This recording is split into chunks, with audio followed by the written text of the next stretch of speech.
Marquez kasi tulong sa kung bali natampo kami sa wish ko lang. Kaya siya yung ginawa kasi Kasi si Mark Heras is living in Santa Rosa. Yes. Progressive branch. Dito naman partner. Ayan.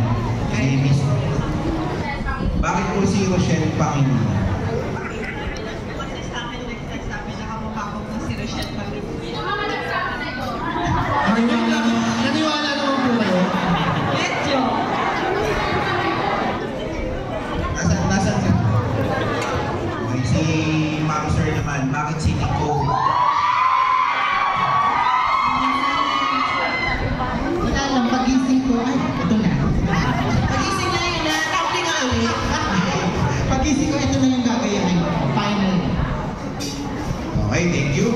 Ayan, ito si Chloe. Bakit po si Chloe? Hello po. Ay, si Carlos po, andun po siya kay Tita. Yes. Actually po, okay naman po kami kayo. Hindi naman po siya nagkagalit po. Kanino tita? Kayo.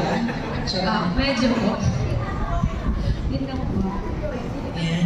Hindi ko alam kung si Chloe siya o si Angel Lucy. Ayan. Palakpakan naman po natin ang ating mga contestants. Ayan. So ayan, yun na nga, ngayon, kukunin na po namin kung sino talagang nanalo. Meron? Kanino po? Ayun, at ino-total pa pala. Tumbling daw po muna. Nahihirapan, no? Hindi ka excited?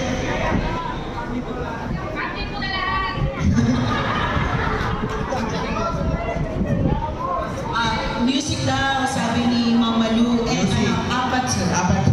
Pasayawin daw muna sila. Ayan. At lahat din daw po habang nag-aantay ng resulta, sabi ni Mama Lu. Apat sir. Lima sir. Lima. Anim